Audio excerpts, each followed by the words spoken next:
Oh, yeah. I guess this also takes us to this story right here. Hold on, chat. Let's take a look at this. Oh, boy. Rainbow Six Siege hacked as players receive billions in currency. Ubisoft confirms rollback and no bans. This is by Callum Patterson. Rainbow Six Siege players are reporting a major ongoing exploit that has resulted in mass account bans and billions of Rainbow Six credits being added to accounts unexpectedly. The incident appears to be affecting live servers for Rainbow Six Siege, with players claiming their accounts were suddenly credited with huge amounts of in-game currency, renown, alpha packs, and even exclusive cosmetic items they never unlocked. At the same time, numerous accounts have been hit with random bans. Some players say these bans were later reversed, adding to confusion around what is actually happening on Ubisoft's back-end systems. So this is from, was this Pirate Nation? Breaking Ubisoft Rainbow Six Siege servers have been breached. Players are reporting massive amounts of R6 credits, renowned alpha packs, and exclusive items unexpectedly. Also, numerous accounts, even Ubisoft, including streamers and possibly official ones, have received random, oh, that being the random bans. Wow, it even shows this right here. All the people that were banned. Wait, what was banned? What else are they hiding? What the fuck? So someone named what? Someone named else? Someone named R? Someone named they? Someone named hiding? Someone named from got banned? The ban has messages? It's not just Siege. Ubisoft servers as a whole were hit, and source code dating back to the 90s were already hacked. I would assume if you have a Ubisoft account, that shit's probably exposed. I would assume. I thought Ubisoft was getting bots. Or who's buying them? Didn't somebody say, what's their stock price at? I thought somebody was buying their shit. All right, so Ubisoft right now, oh, that's good. They actually, for the past 5 days, they are up 2.3%. Year to date, they're down 51%. The past 5 years, they are down 92%.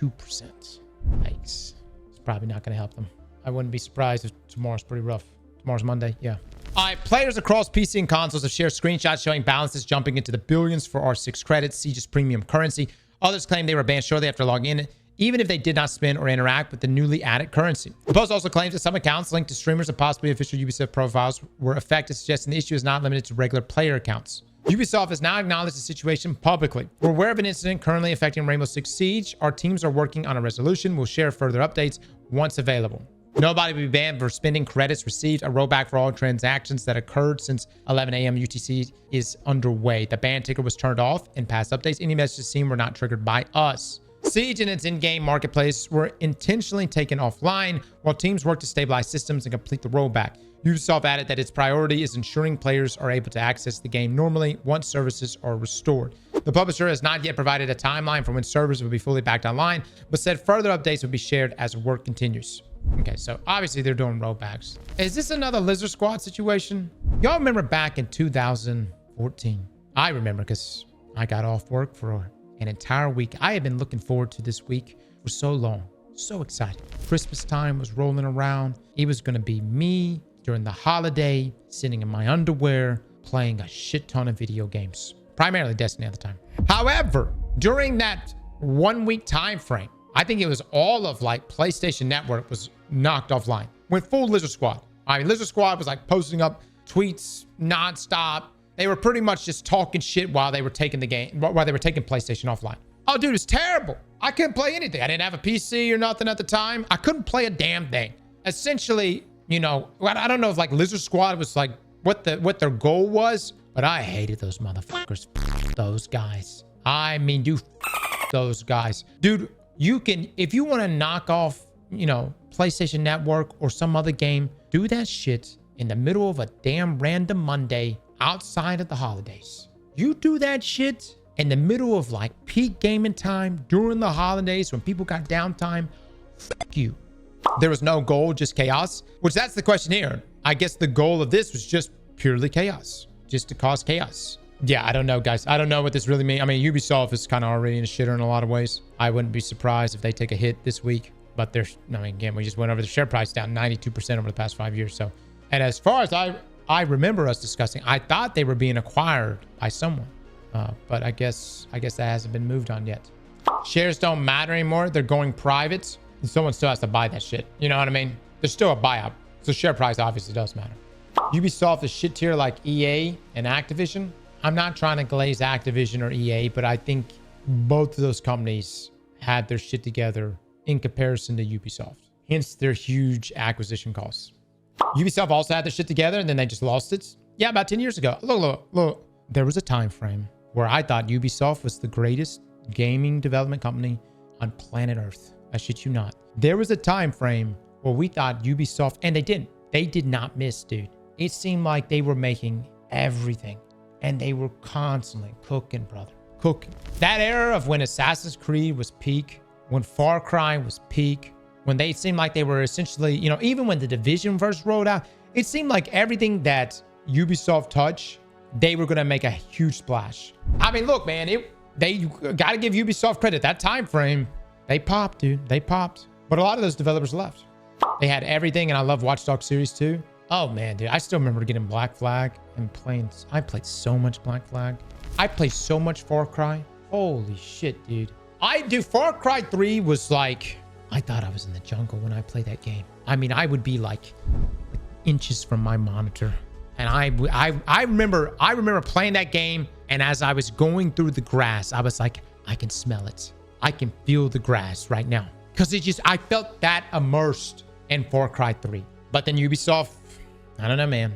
Sometimes you just get too big too. You know what I mean? You just get too big. And I think that was part of the reason. And then they lost key talent, you know.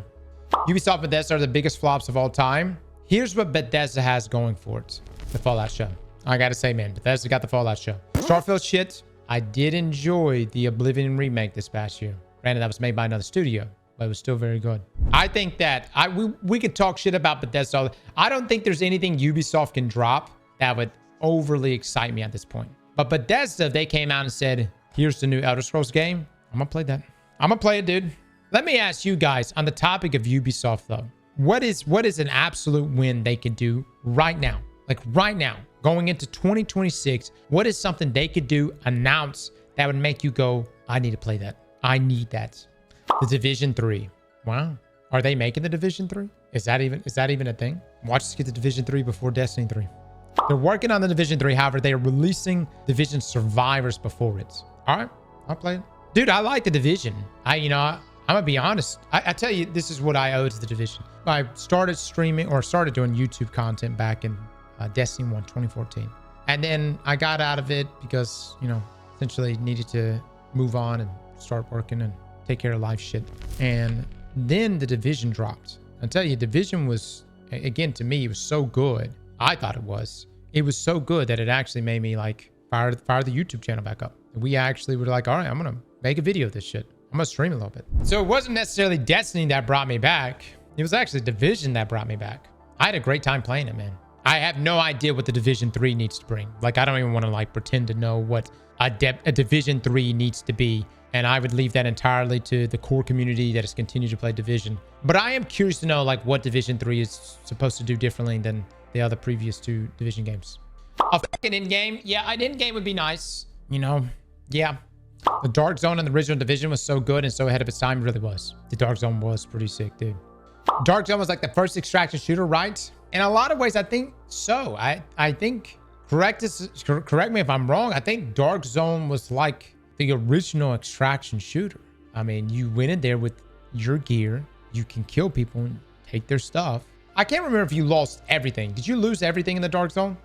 Oh, so only stuff you looted in a Dark Zone is stuff that you would lose. Gotcha. I mean, it really was ahead of its time. I liked it. I enjoyed it, man. I would probably play a Division 3. We'll see if Ubisoft can make it until then. Slap that like button like your mama told you right.